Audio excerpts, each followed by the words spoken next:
So here's an Anaconda choke. If I try to slice through the half guard, I meet a frame, it could even be 2 frames. So when I feel this pressure, I let back a little bit instead of staying heavy. My hand comes to the wrist, slides across. At the same time, my right hand comes under, and you can grab the neck just like a darce. After this, we'll grab the hands together.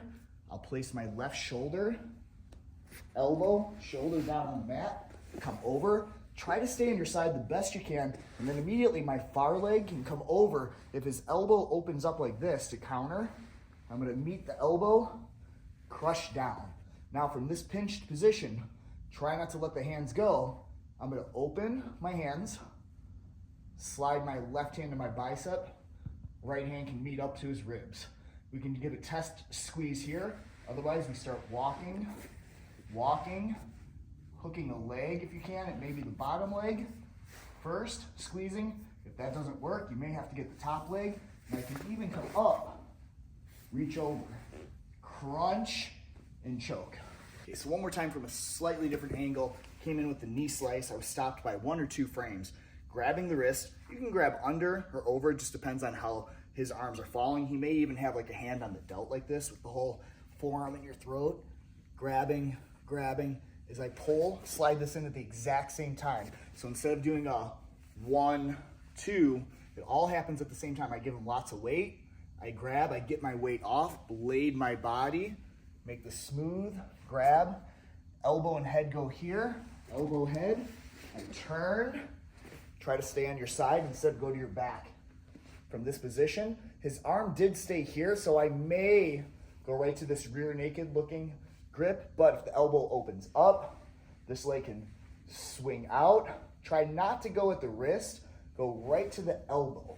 So leg up, crunch the elbow, see how his body turned, get a nice tight grip.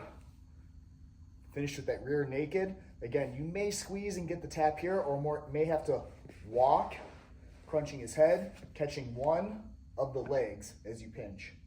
Okay, so Anaconda from a knee slice and an underhook, slightly different than the framing. The framing, when he had his hands up, I wanted to push into him this direction to make it heavy and then release, okay? The underhook, I'm not gonna push this way, because if my weight's over here, he can climb up on his elbow, and that's gonna be much tougher for me to deal with.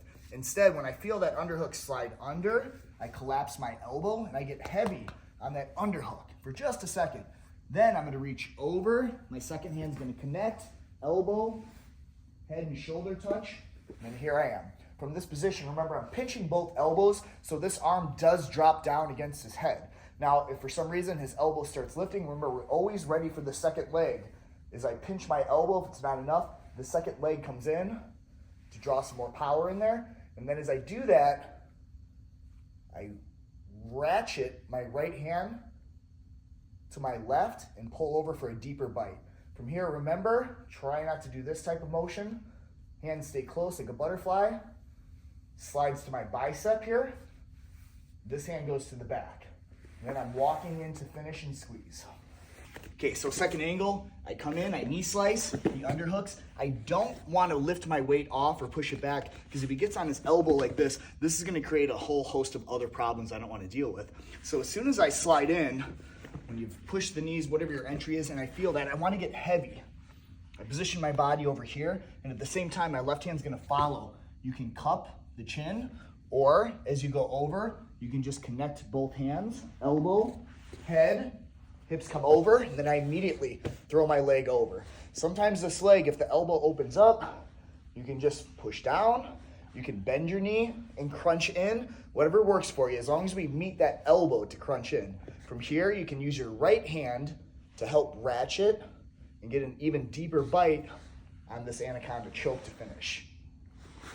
Okay, so one point, when we're looking for the Anaconda grip, when you have your hands together, you have a knot, and then instead of going straight up to your bicep, arm out and over, you'll get that arm caught. That's the reason we don't want to do that. So if you're in this front headlock position, for example, and you started pinching, and you've got the knot, if I start to do this motion, his left hand, for example, that's free, can grab it. Now it's restricted, and I don't have the Anaconda. From here, I keep my hands close, and I slide it right here. We want to keep that same principle even if we roll for the Anaconda. So if I had the front headlock, I pinched, I put my head down, so I'm ready to roll. I go down, I roll. So here I am in the same position.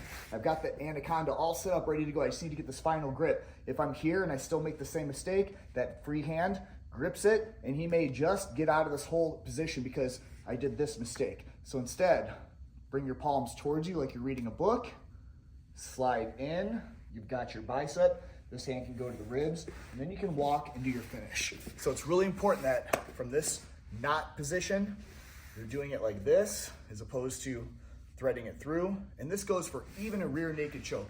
If Stuart was sitting here, I'll be behind him just for the sake of it. And you're facing the camera, please. So it's a rear naked choke. Here, this is where he catches my arm and I can't go behind his head. So whatever your grip may be, maybe you've got the knot here, I'm sliding here. 1, 2. So keep that in mind. Anytime we're making this rear naked motion, Anaconda, Darce, rear naked choke, we're always taking the knot, keeping the hands close, and then positioning it.